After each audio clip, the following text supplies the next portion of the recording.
ତାଙ୍କର ସମ୍ପତ୍ତି ସୁନା ଅଳଙ୍କାର ଟଙ୍କା ଦେଖି ଜଳକା ହେଲେଣି ଭିଜିଲାନ୍ସ ଅଧିକାରୀ।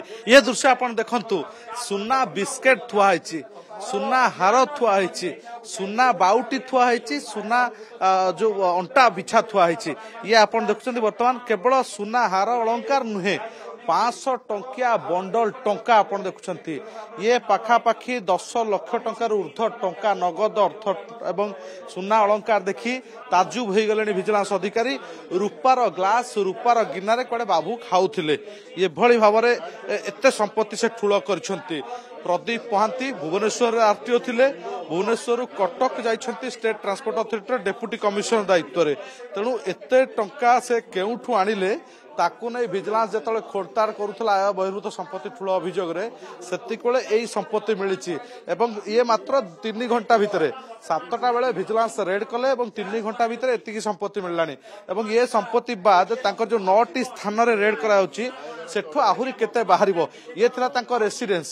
ଆପଣଙ୍କୁ ଦେଖେଇବାକୁ ଚାହିଁବି, ମୋ କ୍ୟାମେରା ସହଯୋଗୀ ଯେଭଳି ଦେଖାଉଛନ୍ତି, ଇଏ ହେଉଛି ସେଇ ଟଙ୍କା ଯୋଉ ବଣ୍ଡଲର ଟଙ୍କା କହୁଥିଲେ 2000 ଟଙ୍କିଆ ପୁରୁଣା ନୋଟ। ଇଏ ବି ଆଶ୍ଚର୍ଯ୍ୟ କଥା, 2000 ବନ୍ଦ ହୋଇଛି ସତ, 2000 ପାଖାପାଖି 20ଟି 2000 ଟଙ୍କିଆ ନୋଟ ରହିଛି, 500 ଟଙ୍କିଆ ବଣ୍ଡଲ ରହିଛି। ଏବଂ ଏପଟେ ସମ୍ପତ୍ତିକୁ ମଧ୍ୟ ଭିଜିଲାନ୍ସ ଖୋଳତାଡ଼ କରୁ କରୁ ମିଳିଛି ସମ୍ପତ୍ତି। ନୟାଗଡ଼ ରଣପୁରରେ ଏକ ଫାର୍ମ ହାଉସ ରହିଛି, 5 ମହଲା କୋଠା ଗୋବିନ୍ଦ ପ୍ରସାଦରେ ଭୁବନେଶ୍ୱରରେ ତିଆରି ଚାଲିଛି। ଏବଂ ଇଏ ହେଉଛି ମୈତ୍ରୀ ବିହାର 2 ମହଲା କୋଠା। ଏବଂ ଅନେକ ଜାଗାରେ କୁଆଡେ ପଟ୍ଟା ମିଳିଲାଣି ଭିଜିଲାନ୍ସ ହାତରେ। ଇଏ କରୁଛନ୍ତି ଭିଜିଲାନ୍ସ ଅଧିକାରୀ ମାନେ। ଆମ ସହିତ ଭିଜିଲାନ୍ସ ଅଧିକାରୀ ଅଛନ୍ତି ପ୍ରତିନିଧି। ସାର୍ ଏତିକି ଦେଖି ତାଜୁବ ଲାଗୁନି ଆପଣଙ୍କୁ? କେତେ ଜବରଦସ୍ତ ପ୍ରତିକ୍ରିୟା ବର୍ତ୍ତମାନ ଦେବାକୁ ମନା କରୁଛନ୍ତି। ସମ୍ପୂର୍ଣ୍ଣ ଅଧିକାର ସରିଲା ପରେ ପ୍ରତିକ୍ରିୟା ଦେବେ। ଏପଟେ ରୁମ୍ ଆପଣ ଦେଖନ୍ତୁ, ମୁଁ ଦୃଶ୍ୟ ଦେଖିବାକୁ ଚାହିଁବି। ଇଏ ଯୋଉ ଥାକ ବିବର୍ତ୍ତନ, ୟାକୁ ଦେଖି ଆପଣ ଆଶ୍ଚର୍ଯ୍ୟ ହେବେ। ଯୋଉ ଥାକଟି ବର୍ତ୍ତମାନ ମରା ଯାଇଛି ହେଉଛି ପାସବୁକ୍, ବ୍ୟାଙ୍କ ପାସବୁକ୍ର ଥାକ, ଯୋଉଥିରେ ପାଖାପାଖି 20ରୁ ଉର୍ଦ୍ଧ୍ୱ ପାସବୁକ୍ ରହିଛି ଏବଂ ଚେକବୁକ୍ ରହିଛି। ସେଥିରେ କେତେ ଟଙ୍କା ଡିପୋଜିଟ୍ ହେଇଛି ତା ଭିଜିଲାନ୍ସ ଅଧିକାରୀ ପରବର୍ତ୍ତୀ ଅବସ୍ଥାରେ ଜଣାଇବେ। ଏବଂ ତା ପାଖରେ ଯୋଉ ଥାକ ଆପଣ ଦେଖୁଛନ୍ତି ପାସବୁକ୍ ଲାଗିକି, ଏ ହେଉଛି ଜମି ଜମାର ଥାକ, ଯେଉଁଥିରେ ଯେଉଁ ଜମି ପଟ୍ଟା ଗୁଡ଼ିକ ରହିଛି ଯେଉଁ କିଣା ଯାଇଛି। ଭୁବନେଶ୍ୱର ଉପକଣ୍ଠ ଶଙ୍କରପୁର ମୌଜାରେ ଜମି କିଣା ଯାଇଛି, ନୟାଗଡ଼ ରଣପୁରରେ ଫାର୍ମ ହାଉସ ରହିଛି, ଗୋବିନ୍ଦ ପ୍ରସାଦରେ 5 ମହଲା ବିଲ୍ଡିଂ ତିଆରି ଚାଲିଛି ଏବଂ ଚନ୍ଦ୍ରଶେଖରପୁର ଅଞ୍ଚଳ ମଧ୍ୟ ଜମି କିଣା ଯାଇଛି। ବିଭିନ୍ନ ସ୍ଥାନରେ ଜମି କିଣା ଯାଇଛି, ଯାହା ଥାକ ପାଖାପାଖି 1.5 ଫୁଟ ଉଚ୍ଚାର ହବ। ଇଏ ହେଉଛି ଜମି ପଟ୍ଟା ପାଉତିର ଜାଗା। ଏବଂ ତାପରେ ପାସବୁକ୍ ଆପଣ ଦେଖୁଛନ୍ତି, ତା ବାଦ ଇନ୍ସୁରାନ୍ସ ପେପର ରହିଛି। ଇଏ ସବୁ ଗୁଡ଼ିକୁ ବର୍ତ୍ତମାନ ହିସାବ କରି କରି ଭିଜିଲାନ୍ସ ଅଧିକାରୀ ଆହୁରି ବୋଧେ ସମୟ ନେବେ ଏବଂ ଇଏ ଯେ ଅଧିକ ସମୟ ପର୍ଯ୍ୟନ୍ତ ଇଏ ଚାଲିବ। ଇଏ ଯୋଉ ଯେ ରହିଛି ରେଡ୍, ଲମ୍ବା ସମୟ ପର୍ଯ୍ୟନ୍ତ ଚାଲିବାର ଯାହା ପୂର୍ବାନୁମାନ କରାଯାଇଛି। କାରଣ ଅନେକ ସମୟରେ ଆପଣ ଦେଖିଥିବେ ସୁନା ଅଳଙ୍କାର ଭିଜିଲାନ୍ସ ଅଧିକାରୀଙ୍କ ଘରୁ ମିଳେ, କିନ୍ତୁ ଏତେ ବଡ଼ ପରିମାଣରେ ମିଳିବା ନିହାତି ଭିଜିଲାନ୍ସ ଅଧିକାରୀ ମାନଙ୍କୁ ଆଚମ୍ବିତ କରିଛି। ଏବଂ ଏକକାଳୀନ 9ଟି ସ୍ଥାନରେ ରେଡ୍ ଜାରି ରହିଛି। ଏବଂ ତାଙ୍କ ଘର ବି ଆପଣ ଦେଖିବାକୁ ଚାହିଁବେ, ଯେଉଁଭଳି ଭାବରେ ସୌଖିନ ଘର ରହିଛି, ସବୁ ଦାମୀ ଦାମୀ ସାମଗ୍ରୀକୁ କପବୋର୍ଡରେ ସଜାଯାଇଛି।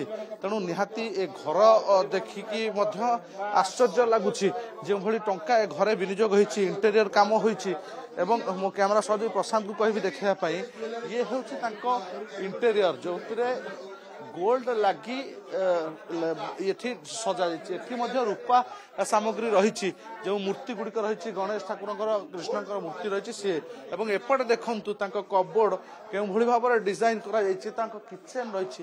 ଏଇଭଳି ବର୍ତ୍ତମାନ ଏ ଘରକୁ ସିଏ ଖର୍ଚ୍ଚ କରିଛନ୍ତି। ଏବଂ ଘର ବାହାରେ ପଥର ଖଚିତ କରାଯାଇଛି କାନ୍ଥରେ, ଯେଉଁ ପଥର ଗୁଡ଼ିକ ମନ୍ଦିର ନିର୍ମାଣରେ ୟୁଜ୍ ହୁଏ, ଦାମୀ ପଥର।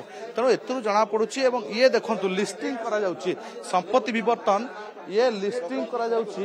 ଇଏ ଲିଷ୍ଟ କରି କରି ମଧ୍ୟ ଭିଜିଲାନ୍ସ ଅଧିକାରୀ ଏଥିରେ ଲମ୍ବା ଇଏ ଲିଷ୍ଟିଂ ଚାଲିଛି। ତେଣୁ ଯେତେ ଲିଷ୍ଟ ହେଉଛି ସେତେ ଲମ୍ବି ଲମ୍ବି ଚାଲିଛି।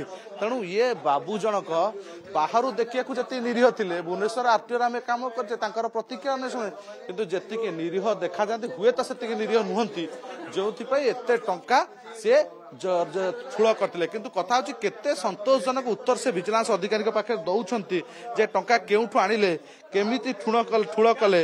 ବାରମ୍ବାର ଆମ କ୍ୟାମେରା ସହ ଦେଖନ୍ତୁ ସେ ଚିତ୍ର ଦେଖାଉଛନ୍ତି, ଯେଉଁଠି 500 ଟଙ୍କିଆ ବଣ୍ଡଲ 3, 3, 6, 2, 8 ଅର୍ଥାତ୍ 8 ପଞ୍ଚା 40 ବଣ୍ଡଲ 500 ଟଙ୍କିଆ।